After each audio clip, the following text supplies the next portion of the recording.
बिस्मिल्लाहिर्रहमानिर्रहीम। Dear students, अस्सलामु अलैकुम वरहमतुल्लाहि वबरकातुहू।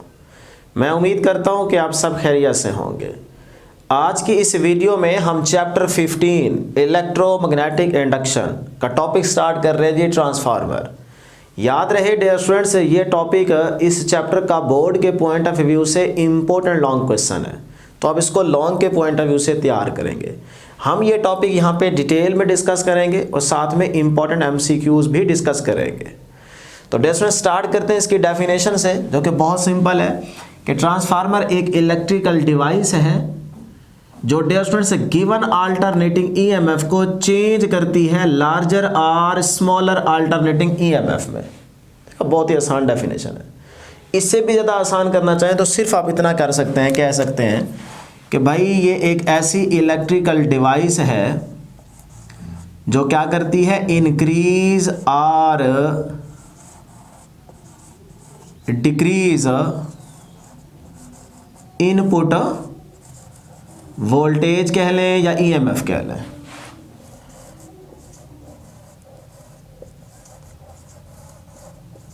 वोल्टेज डिफरेंस इनपुट वोल्टेज को ये क्या करती है, बढ़ाती है या कम करती है। मतलब ईएमएफ को या तो ये बढ़ाएगी, इंक्रीज करेगी या फिर डिक्रीज करेगी। तो ये डिवाइस कहलाती है डिफरेंस ट्रांसफार्मर। तो देखा, बहुत आसान डेफिनेशन है। अब हम बात करते हैं ट्रांसफार्मर के सिंबल की। तो इसका सिंबल कैसे होगा, देखें डिफरेंस, दो हमारे पास यहाँ पे कॉइल्स होंगी कुछ इस तरह से।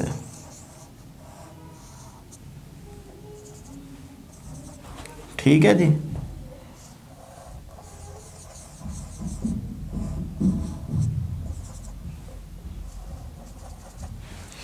अब इसमें दोनों कॉइल्स के बीच में डिस्टेंस होंगी दो लाइंस इस तरह से।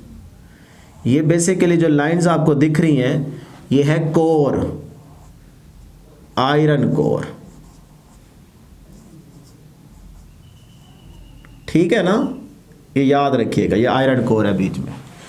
अब डिफरेंस इसमें जिस कॉइल पे इनपुट सिग्नल अप्लाई किया जाएगा, जिस कॉइल पे इनपुट सिग्नल अप्लाई किया जाएगा वो कॉइल होगी डियर स्टूडेंट्स प्राइमरी कॉइल। वो क्या होगी, प्राइमरी कॉइल। बच्चों ने ये याद रखा होता है कि जो इस साइड पे होगी वो प्राइमरी कॉइल होगी, जो उस साइड पे होगी वो सेकेंडरी कॉइल होगी। डियर स्टूडेंट्स, आपने ऐसे याद नहीं रखना, आपने ये याद रखना है कि जिस कॉइल पे इनपुट सिग्नल अप्लाई किया जाएगा वो प्राइमरी कॉइल होगी। ठीक है ना।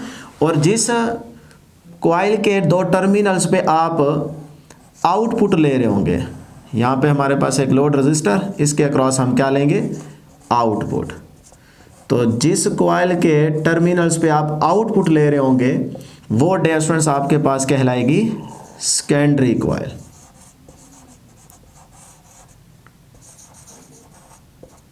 ठीक है ना। तो ये आपके पास होगी सेकेंडरी कॉइल। क्लियर। ये था ट्रांसफार्मर का सिंबल। अब डियर स्टूडेंट्स, अगर मैं सिंबल इस तरह से ड्रा करके दूं और आपसे पूछूं कि मुझे बताएं कि ये आपके पास ट्रांसफार्मर का सिंबल है कि नहीं है, इसको जरा गौर से देखें। तो ये ट्रांसफार्मर का सिंबल है कि नहीं है। यहाँ पे वीडियो को पॉज करें और कमेंट सेक्शन में ज़रूर बताएं कि ये ट्रांसफार्मर का सिंबल है कि नहीं है। तो डियर स्टूडेंट्स याद रखिएगा, ये भी ट्रांसफार्मर का सिंबल है, लेकिन बीच में देखें कोर नहीं है ना, तो इसका मतलब बीच में फिर यहाँ पे क्या है, यहाँ पे डियर स्टूडेंट्स एयर है, एयर। तो फिर आप कहेंगे कि ये भी ट्रांसफार्मर का सिंबल है लेकिन इन एयर। ये भी ट्रांसफार्मर का सिंबल है लेकिन इन एयर। क्लियर है जी। अब डियर स्टूडेंट्स, हम ट्रांसफार्मर के प्रिंसिपल की बात करते हैं कि ये किस उसूल पे काम करता है। तो याद रखिएगा इलेक्ट्रोमैग्नेटिक इंडक्शन, लेकिन उसमें हम बात करते हैं एमसीक्यू के तौर पे म्यूचुअल इंडक्शन, क्योंकि म्यूचुअल इंडक्शन में भी हमारे पास दो ही कॉइल्स थी ना, एक प्राइमरी एक सेकेंडरी। प्राइमरी में करंट की वैल्यू हम चेंज करते थे, जिसके साथ चेंज ऑफ फ्लक्स प्रोड्यूस होता था, उसके साथ रखी हुई सेकेंडरी कॉइल में से magnetic field, change of magnetic field pass होता था, जिसकी वजह से उसमें इंड्यूस्ड ईएमएफ जनरेट हो जाता था। अगर उसमें इंड्यूस्ड ईएमएफ जनरेट होता था, वहाँ पे इंड्यूस्ड करंट भी आ जाता था, जिसकी वजह से सेकेंडरी में गैल्वेनोमीटर क्या करता था, डिफ्लेक्शन शो करता था। ये मैंने आपको थोड़ा सा रिपीट कर दिया है। अगर आप म्यूचुअल इंडक्शन के टॉपिक को प्लेलिस्ट में जाके देखेंगे तो आपको बहुत बेहतर अंदाज में समझ आ जाएगी कि भाई म्यूचुअल इंडक्शन है क्या। लेकिन हम यहाँ पे जस्ट उसका मैथमेटिकल रिलेशन ज़रूर डिस्कस करेंगे, लेकिन ये कि उसको डिटेल में डिस्कस करने की कोई ज़रूरत नहीं है। तो ये जो हमारा ट्रांसफार्मर है, इसका प्रिंसिपल क्या है डियर स्टूडेंट्स? Mutual induction. ये म्यूचुअल इंडक्शन के उसूल पे काम करता है। म्यूचुअल इंडक्शन, ये आपका बोर्ड के पॉइंट ऑफ व्यू से इम्पोर्टेंट MCQ भी है, म्यूचुअल इंडक्शन। अब म्यूचुअल इंडक्शन का डियर स्टूडेंट्स अगर मैथमेटिकल रिलेशन में लिखना चाहूँ तो क्या था? सेकेंडरी की EMF is equal to negative mutual inductance M, rate of change of current लेकिन in primary, delta I over delta T, लेकिन प्राइमरी। देखिए ना, प्राइमरी में आपके पास करंट की वैल्यू चेंज होती थी जिसकी वजह से सेकेंडरी में इंड्यूस्ड EMF जनरेट हो जाता था। सारा सेटअप आपको बताया हुआ है लेक्चर में, तो अगर आप देखना चाहते हैं तो आप प्लेलिस्ट में जाके देख सकते हैं। अब इस रिलेशन से डियर स्टूडेंट्स अगर मैं इस कांस्टेंट और इस इक्वालिटी को ख़त्म कर दूं तो यहाँ पे प्रोपोर्शनैलिटी का साइन यूज़ कर सकता हूँ ना।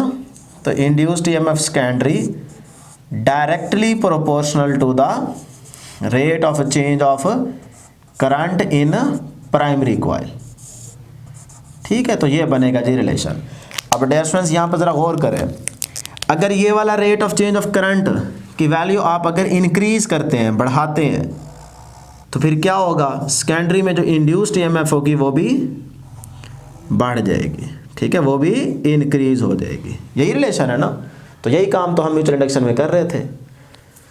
तो अब डियर स्टूडेंट्स यहाँ पे एक बड़ा इंपॉर्टेंट नोट है, रीमेंबर, कि याद रखिए, यहाँ पे ये बात बिठानी है, बहुत आपकी हेल्प करेगा ये वाला पॉइंट MCQs में। क्या देखें ना, हम साथ साथ आपको बताते जा रहे हैं कि इस टॉपिक से कहाँ से किस तरह का MCQ पूछा जा सकता है। तो इंशाल्लाह आप पूरी वीडियो एंड तक देखेंगे तो आपको हर तरह से ये टॉपिक तैयार हो जाएगा। तो यहाँ पे क्वेश्चन ये है, जो चीज़ आपने याद रखनी है बेसिकली, कि ट्रांसफार्मर में क्या चीज़ चेंज नहीं होती, क्या चीज़ सेम रहती है, कौन से पैरामीटर्स कह लें, फैक्टर्स कह लें जो सेम रहते हैं। तो उसमें फिर याद रखिएगा, नंबर 1 पहले मैं मेंशन कर देता हूँ कि डज नॉट चेंज। तो इसमें डियर स्टूडेंट्स पहली चीज़ जो आपने याद रखनी है वो है नंबर 1 फ्रीक्वेंसी, कि फ्रीक्वेंसी चेंज नहीं होगी। ट्रांसफार्मर में फ्रीक्वेंसी चेंज नहीं होगी, इनपुट आउटपुट फ्रीक्वेंसी क्या रहेगी? सेम रहेगी, इक्वल रहेगी। ठीक है जी। सेकंड पॉइंट बड़ा इंपॉर्टेंट है, वो क्या है? F is equal to 1/T, तो टाइम पीरियड। तो डियर स्टूडेंट्स याद रखिएगा, टाइम पीरियड भी चेंज नहीं होगा। दो चीज़ें होंगी। तीसरी चीज़ बहुत इंपॉर्टेंट है, तो आप वीडियो को यहाँ पे पॉज करके अगर बताना चाहें तो कोशिश करें कि तीसरी क्या चीज़ हो सकती है जो यहाँ पे सेम रहे, जो चेंज जिसमें ना आए। क्या हो सकती है वो तीसरी चीज़? वो है भी बहुत इंपॉर्टेंट। ये तीसरी चीज़ ऐसी है जो आज के इस टॉपिक में ओहम्स लॉ की धज्जियाँ उड़ा देगी, ऐसी तैसी कर देगी ओहम लॉ की। ठीक है ना, अभी देखिएगा। तो टाइम आपका वेस्ट नहीं करते, मैं बता देता हूँ। तीसरी चीज़ है डियर स्टूडेंट्स पावर। क्या है? पावर। ठीक है, और यहाँ मैं स्टार बना रहा हूँ कि ये बहुत इंपॉर्टेंट है पॉइंट, और यही आपका पॉइंट क्या करेगा? ओहम्स लॉ की धज्जियाँ उड़ाएगा। देखिएगा कैसे आज ओहम लॉ ख़त्म होने वाला है। एंड और अब ये जो पॉइंट है ना यहाँ पे जो मैं लिखने लगा हूँ, ये इससे भी ज़्यादा इंपॉर्टेंट है। ये पॉइंट पूरे टॉपिक पे भारी होगा, क्योंकि इस पॉइंट के बाद मैं लास्ट में जब यहाँ पे पहुँचूंगा तो एक MCQ डिस्कस करूँगा। और मैं पहले से बता रहा हूँ कि यहाँ पे पढ़ा रहा हूँ, वहाँ पे जब MCQ बताऊँगा तो आप फिर भी गलत कर बैठेंगे, इतने भोले हो जाएंगे आप। ठीक है, तो इसीलिए मैं पहले से बता रहा हूँ कि ये जो पॉइंट है ना ये बहुत इंपॉर्टेंट है, इसको नोट कर लें। क्या जी? कि ये जो ट्रांसफार्मर है ना ये सिर्फ और सिर्फ ऑपरेट करता है AC पे, DC पे ये ऑपरेट नहीं करता। मैं ये लिख के दे रहा हूँ कि ऑपरेट ओनली फॉर, हाँ जी क्या लिखूं? AC। ये सिर्फ AC के लिए ऑपरेट करेगा। ठीक है, तो DC के लिए नहीं करेगा। तो मैं आगे लिख देता हूँ नॉट फॉर DC। ठीक है ना। तो ये बड़ा इंपॉर्टेंट पॉइंट है, इसको नोट कर लें। अब डियर स्टूडेंट्स हम यहाँ पे ट्रांसफार्मर की कंस्ट्रक्शन को देखते हैं कि ये हमारे पास ट्रांसफार्मर जिसमें ये क्या है आयरन कोर, और यहाँ पे देख सकते हैं आप हम इनपुट सिग्नल अप्लाई करेंगे तो ये प्राइमरी कॉइल और ये क्या है सेकेंडरी कॉइल। तो मैं यहाँ पे साथ साथ अगर मेंशन कर दूँ तो ये ज़्यादा बेहतर हो जाएगा कि ये हमारे पास क्या है प्राइमरी कॉइल, ठीक है। यहाँ पे हम इनपुट सिग्नल अप्लाई करेंगे तो ये मैं कर देता हूँ। कैसा सिग्नल है ये एसी, तो अभी हमने आपको बताया ना कि एसी सिग्नल आप अप्लाई कर सकते हैं, ठीक है। एसी के लिए ऑपरेट करता है, डीसी के लिए नहीं करता। तो यहाँ पे देख सकते हैं एसी आ चुका है, ठीक। इस तरह से ये करंट की आप डायरेक्शन मेंशन करना चाहें तो कर सकते हैं, ठीक। अब आगे क्या है प्राइमरी के नंबर ऑफ टर्न्स, और यहाँ पे क्या है सेकेंडरी के नंबर ऑफ टर्न्स। तो फिर मैं यहाँ पे पहले मेंशन कर लूँ कि ये हमारे पास क्या है सेकेंडरी कॉइल, ठीक। और इस पे हमने क्या लेनी है डियर स्टूडेंट्स, इन दो टर्मिनल्स पे लोड रेजिस्टेंस कनेक्ट करने के बाद आउटपुट हम लेंगे, आउटपुट। अब देखें नंबर ऑफ टर्न्स, तो यहाँ पे प्राइमरी का करंट चेंज होगा, म्यूचुअल इंडक्शन में भी तो ऐसे ही था ना। तो करंट के चेंज होने से यहाँ पे चेंज ऑफ फ्लक्स प्रोड्यूस होगा। अब जो चेंज ऑफ फ्लक्स प्रोड्यूस होगा डियर स्टूडेंट्स गौर करना है, वो चेंज ऑफ फ्लक्स यहाँ से ये इस कोर से पास होता हुआ सेकेंडरी के या सेकेंडरी कॉइल्स पे जाके फॉल होगा। तो ये क्या है चेंज ऑफ फ्लक्स। तो यहाँ पे मैं लिख देता हूँ कि ये आपके पास चेंज ऑफ फ्लक्स है, ठीक है ना। यह जो चेंज ऑफ फ्लक्स यहाँ पे प्रोड्यूस हुआ वही चेंज ऑफ फ्लक्स जाके सेकेंडरी कॉइल पे फॉल हो रहा है। तो इसका मतलब यहाँ पे फिर इंड्यूस्ड ईएमएफ जनरेट हो जाएगी, और अगर इंड्यूस्ड ईएमएफ जनरेट हो जाएगी तो फिर इंड्यूस्ड करंट भी होगा। तो वो इंड्यूस्ड करंट आप यहाँ पे दो टर्मिनल्स पे एज अ आउटपुट ले सकते हैं। तो ये था जी ट्रांसफार्मर की कंस्ट्रक्शन। अब याद रखिएगा ये क्या है हमारे पास कोर, लेकिन हम यहाँ पे जो मटेरियल यूज़ करते हैं वो आयरन, तो इसीलिए इसको नाम देते हैं हम आयरन कोर। अगर आप बुक की थ्योरी पढ़ेंगे तो वहाँ पे आपको ये लिखा हुआ मिलेगा, ये क्या कहलाता है आयरन कोर। क्लियर है। अभी हम इसकी डिटेल में जाएंगे कि किस तरह से ये एनर्जी का लॉस होगा, कैसे ये चेंज ऑफ फ्लक्स होगा, फिर यहाँ पे क्या फ़ायदे होंगे क्या नुकसान होंगे, सारी चीज़ें हम यहाँ पे डिस्कस करते जा रहे हैं। लेकिन अभी फ़िलहाल आप इतना याद रखें जितना हमने यहाँ पे आपको बताया है कंस्ट्रक्शन में। अब डियर स्टूडेंट्स अगर हम इसके मैथमेटिकल रिलेशन की तरफ जाएं जिसमें हमारे पास ट्रांसफॉर्मेशन रेशियो आती है नंबर ऑफ टर्न्स की और वोल्टेज की, तो वो कैसे कैलकुलेट करेंगे। देखें डियर स्टूडेंट्स मैं डायरेक्ट आपको थोड़ा सा यहाँ पे बता देता हूँ कि हमारे पास जो प्राइमरी पे वोल्टेज है, प्राइमरी पे वोल्टेज,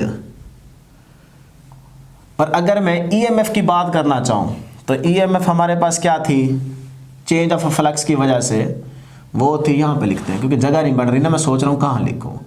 वो थी E इज इक्वल टू क्या थी dear students, change of flux Faraday's law के according N delta phi over delta T, यही है ना, यही है ना इंड्यूस्ड ईएमएफ। ओके। अब डियर स्टूडेंट्स अगर मैं प्राइमरी की वोल्टेज, और मैं डायरेक्ट कंडीशन लगाता हूं, बल्कि डिटेल में हम जाते नहीं, इतनी जगह नहीं है हमारे पास, मैं डायरेक्ट आपको बताता हूं कि मान लें कि यहाँ पे जो प्राइमरी कॉइल है उस प्राइमरी कॉइल के नंबर ऑफ टर्न्स में रेजिस्टेंस को हम निगलेक्ट कर देते हैं। सपोज करें रेजिस्टेंस है ही नहीं, अगर रेजिस्टेंस नहीं है तो फिर यहाँ पे जो बैक ईएमएफ है वो किसके इक्वल होगी, अप्लाइड वोल्टेज के इक्वल होगी। तो ये मैं डायरेक्ट कंडीशन लगा रहा हूँ क्योंकि यहाँ पे हमारे पास जगह कम है, मैं चाहता हूँ कि थोड़ी जगह पे मैथमेटिकल रिलेशन हम डिस्कस कर लें। तो अब देखें हमारे पास इस प्राइमरी कॉइल में अगर हम रेजिस्टेंस को निगलेक्ट कर दें एक लम्हे के लिए तो फिर क्या होगा, जो बैक ईएमएफ है वो अप्लाइड वोल्टेज की इक्वल हो जाएगी। तो यही कंडीशन यहाँ पे मैं लगाने लगा हूँ कि प्राइमरी पे ये कंडीशन लग गई, ठीक है ना, मैंने बोल दी है primary voltage is equal to, जब रेजिस्टेंस को आप निगलेक्ट करेंगे तब वो बैक ईएमएफ की इक्वल होगी, लेकिन डायरेक्शन में क्या होगी अपोजिट, मैग्नीट्यूड में सेम। तो ये देखें डायरेक्शन में अपोजिट, आगे मैं लिख देता हूं बैक ईएमएफ, तो ये आ गया बैक ईएमएफ। क्लियर। अब इसमें देखें ये आ गया वीपी प्राइमरी की applied voltage is equal to minus A into, अब डियर स्टूडेंट्स फैराडेज लॉ की इक्वेशन याद रखें, E is equal to minus N delta phi over delta T थी ना, और माइनस आपके पास लेंज़ लॉ के अंदर डिस्कस हो चुका है, ठीक है, बता चुके हैं आपको। तो ये वाली बैक ईएमएफ यानी कि इंड्यूस्ड ईएमएफ ही है ना, तो जब रेजिस्टेंस को आप निगलेक्ट कर चुके हैं तब तो वो इक्वल है, तो फिर इसका मतलब यही मैग्नीट्यूड लिखूंगा ना, तो माइनस का n delta phi over delta T. ठीक है जी यहां तक। अब याद रहे ये हमारे पास नंबर ऑफ टर्न्स किसके हैं, प्राइमरी के या सेकेंडरी के। यहां पे देखें प्राइमरी के, तो यहां पे आप सबस्क्रिप्ट्स में क्या लिख दें, पी लिख दें। क्लियर है जी।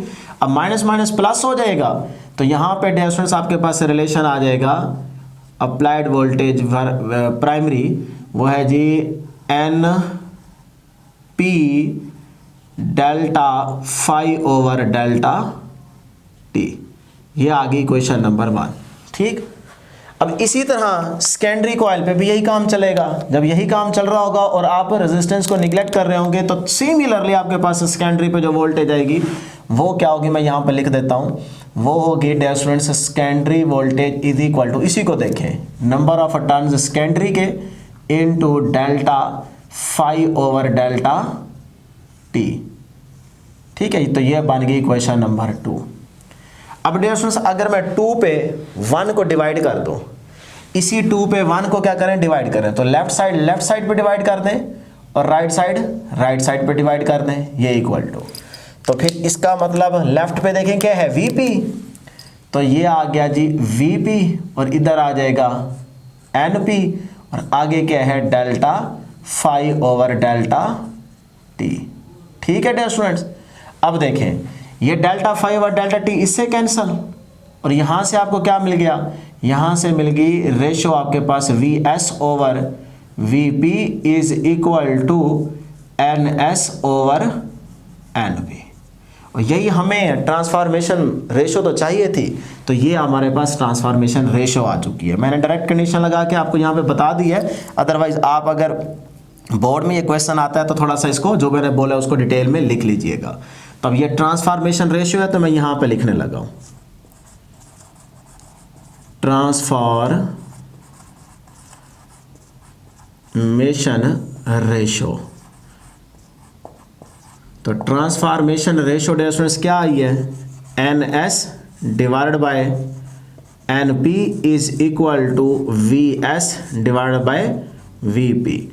अब याद रखिएगा नंबर ऑफ टर्न्स की जो रेशियो है वो वोल्टेज के साथ क्या है, डायरेक्ट, ऊपर एन एस तो इधर से वी एस, ठीक है डायरेक्ट, लेकिन वोल्टेज का जो रिलेशन है करंट के साथ वो क्या है, वो है डियर स्टूडेंट्स इनवर्स, तो ऊपर I P divided by I S. अब ये रिलेशन इनवर्स क्यों है, देखें डियर स्टूडेंट्स, ओहम लॉ तो ये कहता है ना कि जो हमारे पास इक्वेशन थी ओहम लॉ की कि आई जो है, आई वो डायरेक्टली प्रोपोर्शनल है किसके, वोल्टेज के। यही है ना ओहम लॉ कि अगर आपके पास वोल्टेज बढ़ेगा तो इसका मतलब करंट भी बढ़ेगा, या वोल्टेज कम होगा तो फिर करंट भी कम होगा, तो डायरेक्ट रिलेशन था, याद है ना ओहम लॉ में। लेकिन आज देखें आई और वी का रिलेशन यहाँ पे क्या आ रहा है, इनवर्स, तो इसका मतलब ओहम लॉ फिर यहाँ पे फेल हो गया ना। तो देखा धच्चियाँ उड़ गई ना, मतलब नहीं अप्लाई हो रहा ना। आज तक तो हम यही पढ़ते आ रहे थे कि ओहम लॉ सेटिस्फाई हो रहा है, अप्लाई हो रहा है हर जगह, यहाँ पे देखें अब नहीं हो रहा अप्लाई। अब क्यों नहीं हो रहा, वजह क्या है, वजह है डियर स्टूडेंट्स ये तीसरा पॉइंट, पावर। क्यों, क्योंकि देखें पावर का रिलेशन क्या है, power is equal to V multiply I. तो अब यहां पे देखें पावर तो चेंज ही नहीं हो रही ना, पावर तो सेम रहेगी, पावर तो ट्रांसफार्मर में चेंज ही नहीं होती। तो पावर इसका मतलब क्या है, कांस्टेंट। ये क्या है, कांस्टेंट। अगर ये कांस्टेंट तो वी और आई का रिलेशन आपस में क्या होगा, इनवर्स। तो वही काम तो यहाँ पे हो रहा है, वी और आई का रिलेशन क्या आ रहा है, इनवर्स। क्योंकि तीन चीजें हैं, तीन में से एक को कांस्टेंट रखना पड़ेगा, बाकी दो का रिलेशन देखना पड़ेगा, तभी तो मैथमेटिकल इक्वेशन सेटिस्फाई होगी ना।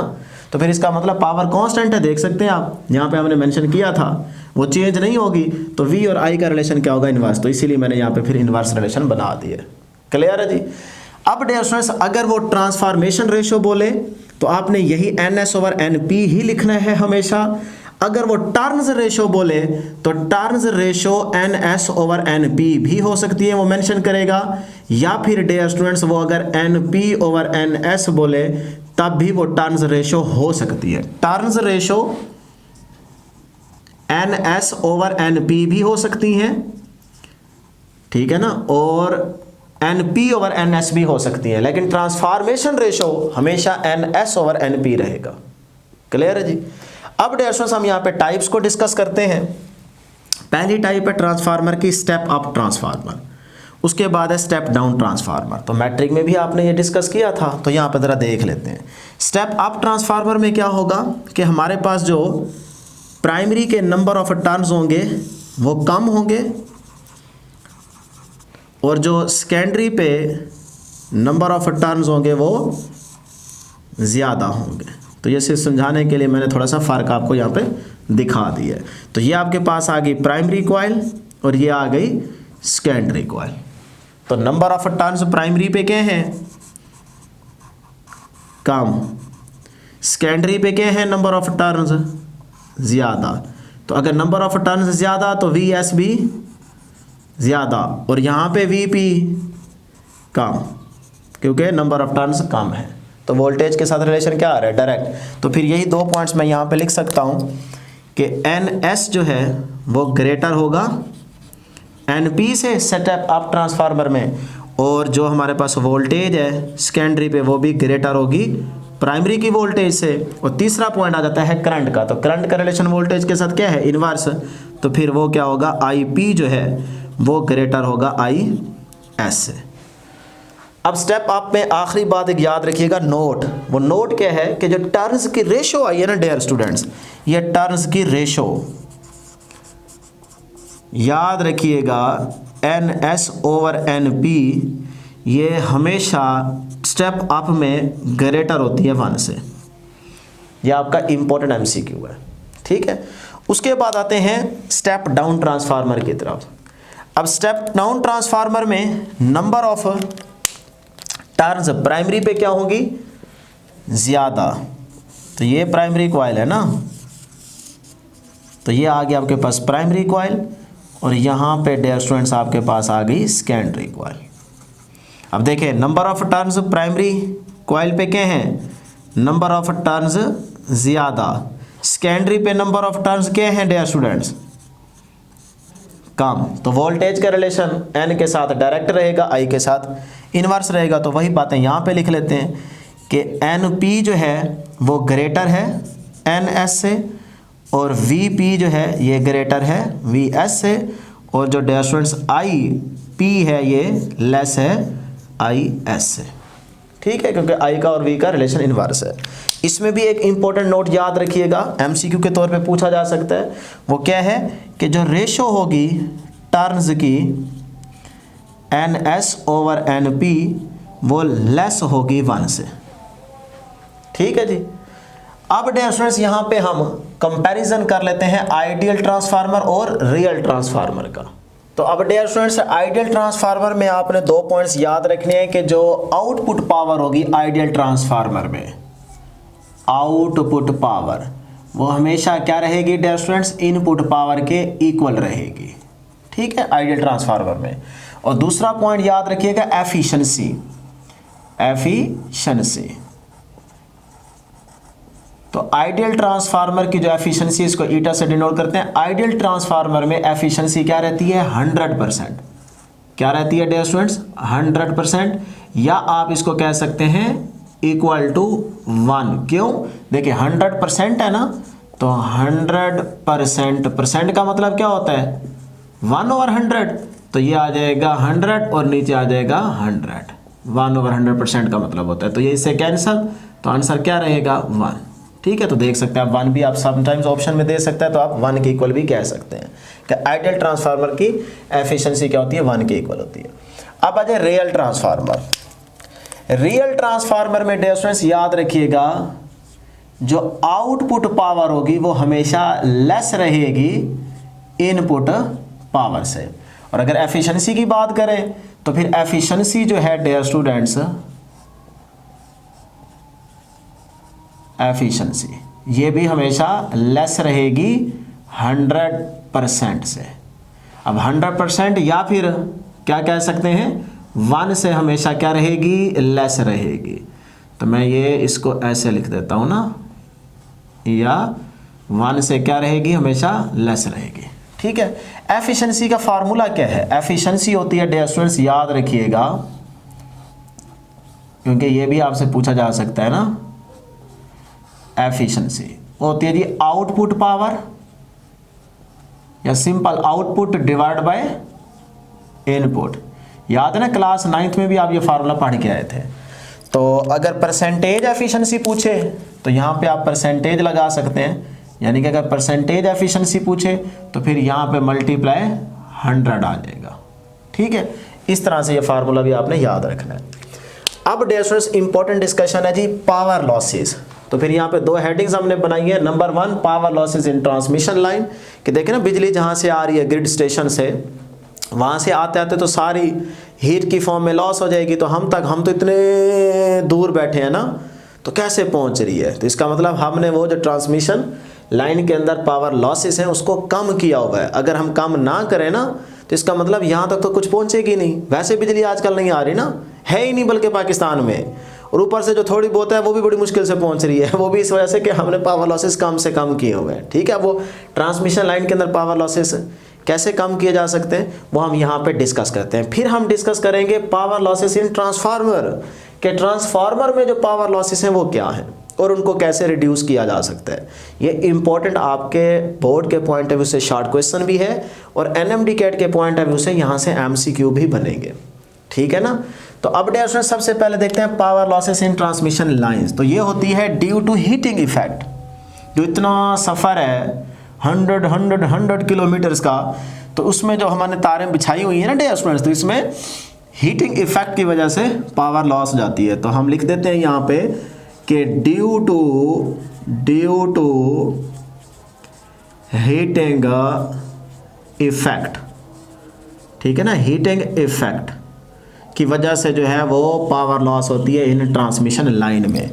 अब इस हीटिंग इफेक्ट को अगर डियर स्टूडेंट्स हम क्या कर दें, कम कर दें, तो फिर फ़ायदा होगा नुकसान होगा? फ़ायदा होगा ना, क्योंकि पावर लॉस कम होगा। जितना लॉसेस कम होंगे उतना हमारे पास बिजली ज़्यादा से ज़्यादा पहुंचेगी और फ़ायदा ही फ़ायदा है।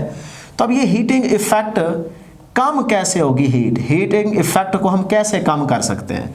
तो डियर स्टूडेंट्स हीट से आपको याद होगा कि हमने एक रिलेशन पढ़ा था H = जॉल्स लॉ पढ़ा था ना, I²R × T पढ़ी थी ना इक्वेशन। अब ये इक्वेशन हमें बताएगी कि भाई आप कैसे ये हीटिंग इफेक्ट रिड्यूस कर सकते हैं। तवज्जो, टाइम की तो हम बात ही नहीं करते ना, टाइम तो चलेगा ही चलेगा, ये तो आपके पास में ही नहीं है। अब हम बात करते हैं पहले R की। डियर स्टूडेंट्स अगर किसी तरीके से मैं इस R को कम कर दूं तो इसका मतलब फिर क्या बनता है कि हीट कम हो जाएगी, और अगर हीटिंग इफेक्ट कम हो जाएगा तो इसका मतलब लॉसेस कम हो जाएंगे। तो एक तरीका तो मेरे पास ये है क्या, कि मैं R को कम कर दूं। अब R को कैसे कम करेंगे, यानी कि रेजिस्टेंस है ना, तो इसका मतलब R कम की जा सकती है कि हम कॉपर वायर थिक यूज़ करें।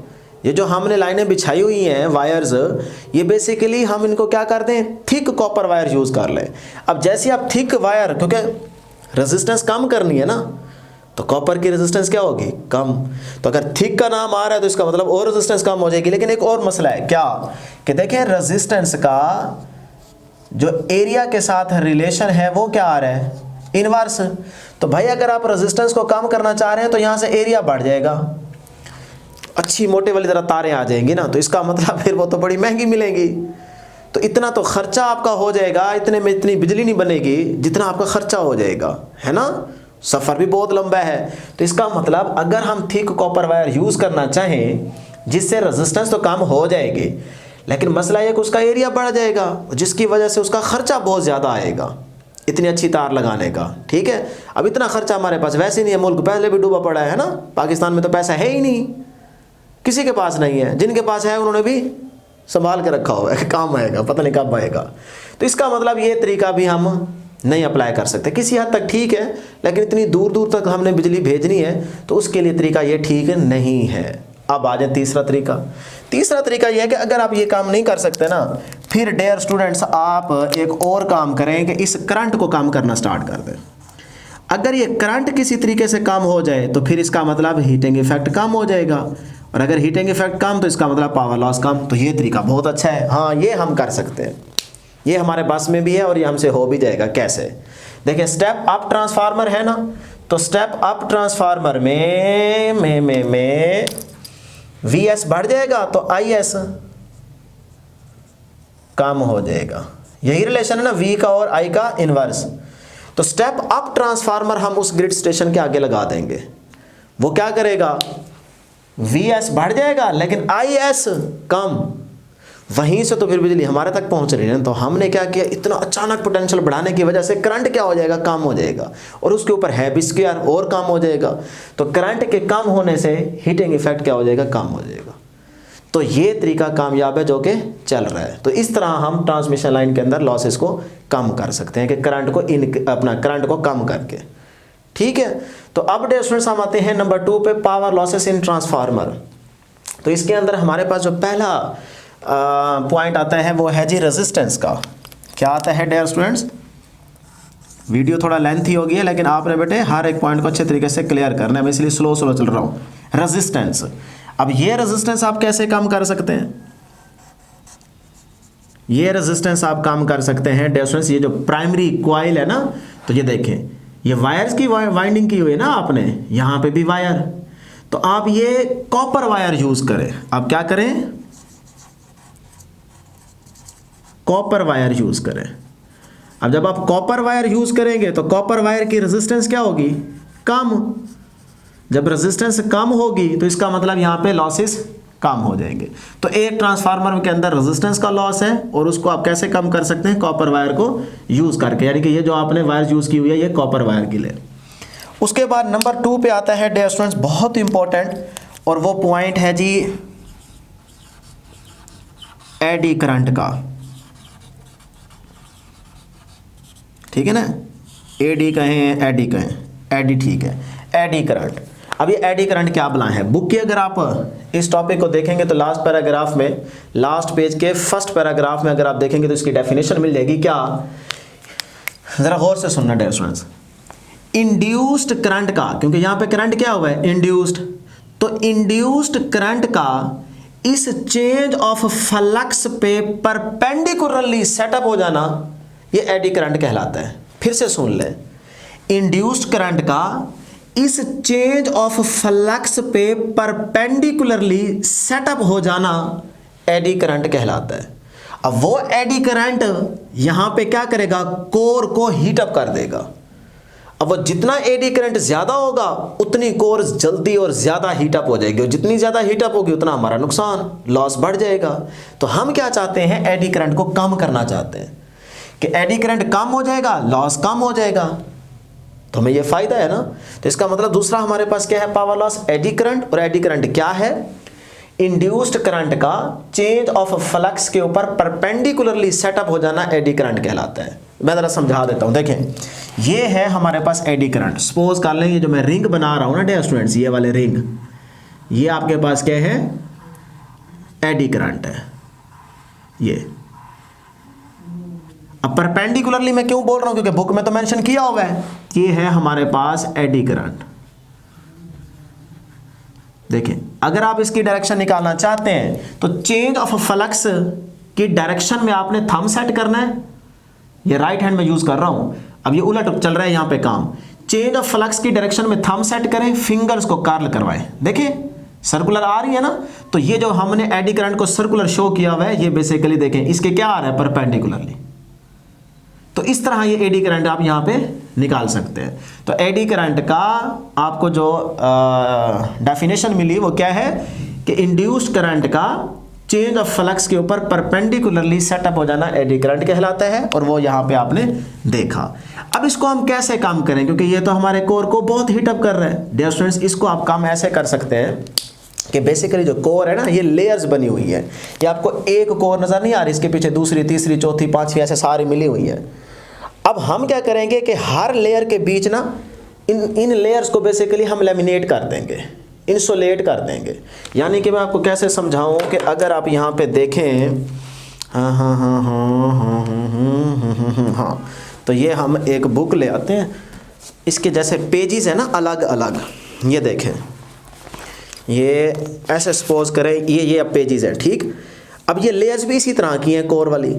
तो अब हम पहली लेयर का करंट दूसरी में आ जाएगा, दूसरी का तीसरी में, तीसरी का चौथी में, तो देखें एडी करंट बढ़ता जा रहा है तो लॉस बढ़ता जाएगा और ये वाली सारी कोर क्या होती जाएंगी, हीट अप होती जाएगी। हम चाहते हैं कि यार एक का दूसरी में ना आए, दूसरी का तीसरी में ना आए, तो हम क्या करेंगे, इनको लैमिनेशन समझते हैं ना, तो हम लैमिनेट कर देंगे विद इंसुलेटेड। कैसे, देखें इस लेयर के बीच में ये फिंगर, ये और लो जी, ओए हो, सर्दी है ना, हाथ नहीं चल रहे, ये ऐसे, ये देखें। अब इसका मतलब ये क्या हो गया, लैमिनेटेड विद इंसुलेटेड। ठीक है, तो ये हमने लैमिनेट कर दिया। अब पहली लेयर का करंट दूसरे में नहीं जा सकता, दूसरी का तीसरी में नहीं जा सकता, तो इससे क्या हो गया, लॉस कम हो गया, तो आपकी कोर हीट अप नहीं होगी, तो एडी करंट क्या हो गया, कम हो गया। तो इस तरह से हम इस एडी करंट को कम करते हैं। क्या करके, तो क्या लिखूं यहां पे, हम लिखेंगे लैमिनेटेड या लैमिनेशन विद इंसुलेटेड।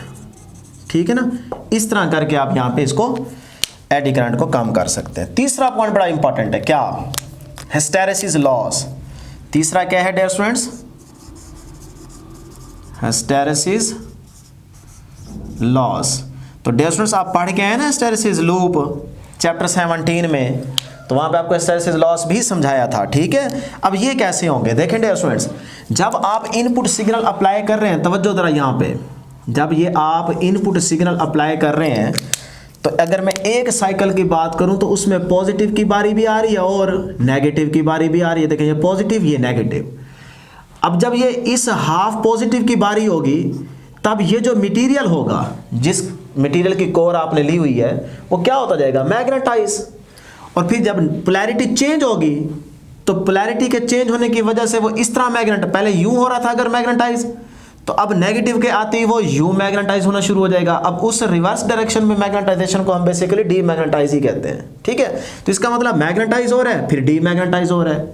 तो अगर ये वाला मटेरियल सॉफ्ट ना हुआ, तो जब पॉजिटिव की बारी आएगी, तब वो मैग्नेटाइज होता रहेगा, होता रहेगा, होता रहेगा, होता रहेगा, इधर से लॉस होता रहेगा, एनर्जी लॉस होती रहेगी, है ना।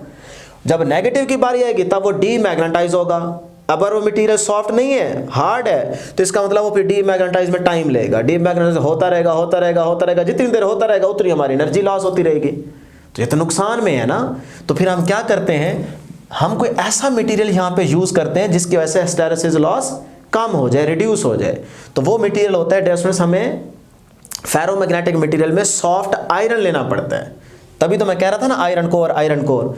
जब आप सॉफ्ट आयरन लेते हैं तो उसका याद रखें, हिस्टैरिसीस एरिया क्या आया था, बहुत कम, तो इसका मतलब उसका लॉस कम है। तो वो जल्दी मैग्नेटाइज होगा और जल्दी डीमैग्नेटाइज होगा, जिसकी वजह से लॉस कम होगी, एनर्जी कम लॉस होगी। बात समझ आई। तो इसीलिए फिर मैं यहाँ पे लिख देता हूँ कि हम क्या करेंगे, हिस्टैरिसीस लॉस को कम करने के लिए यहाँ पे जो फेरो मैग्नेटिक मटेरियल यूज करेंगे वो सॉफ्ट आयरन, सॉफ्ट आयरन। इसका अगर आपको याद हो तो एरिया क्या था, हिस्टैरिसीस एरिया कम था।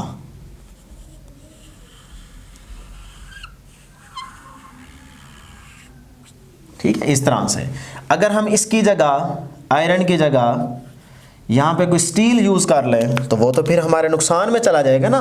क्यों, उसका याद है ना आपको हिस्टैरिसीस एरिया।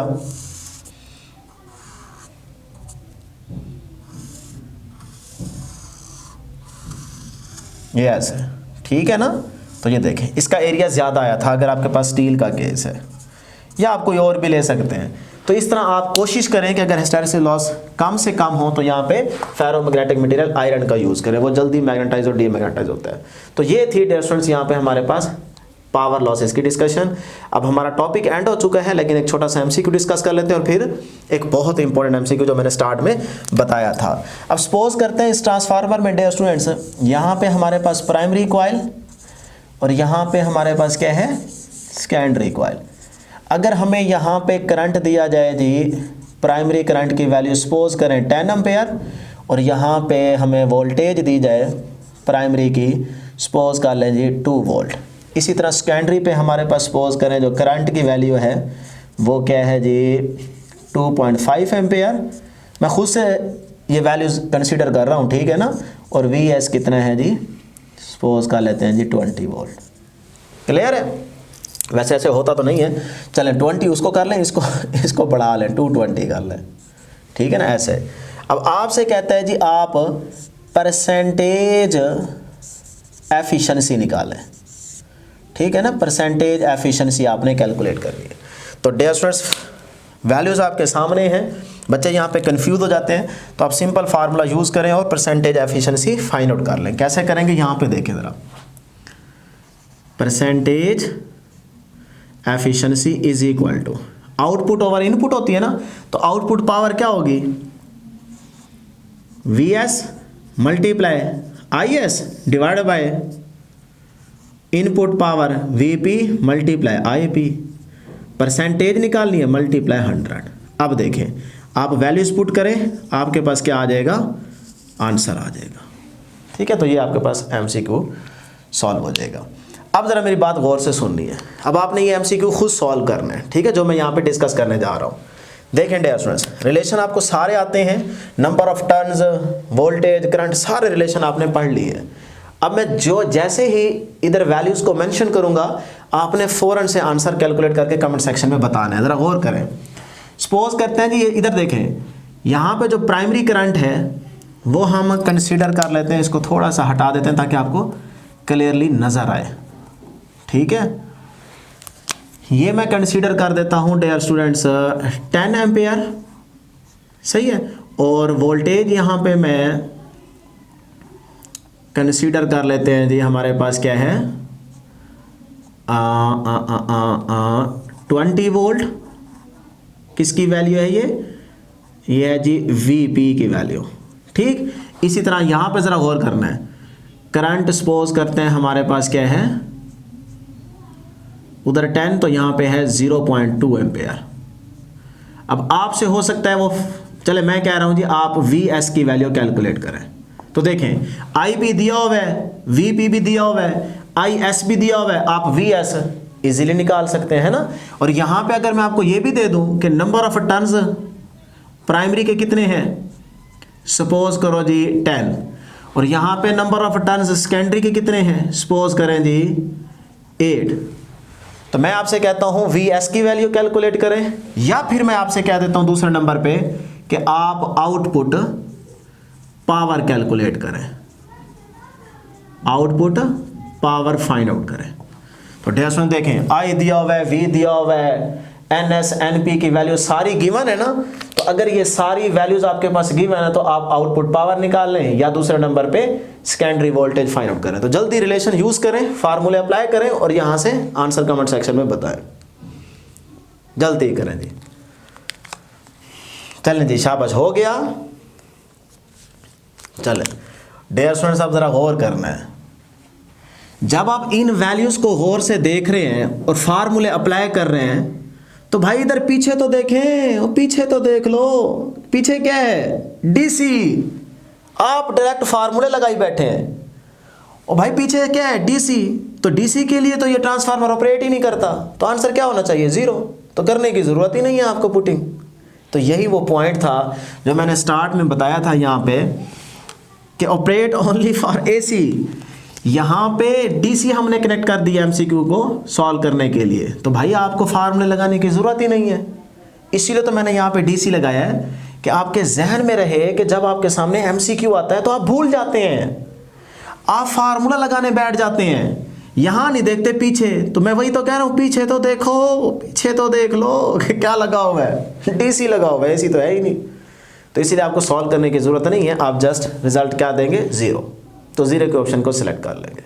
तो ये थी डियर स्टूडेंट्स हमारे पास ट्रांसफार्मर की डिस्कशन। तो आज के लिए इतना ही, दुआओं में ज़रूर याद रखिएगा और अपने इस चैनल का भी ख्याल रखिएगा। तमाम दोस्तों को इसका लिंक ज़रूर शेयर कर दीजिएगा। अल्लाह हाफिज़।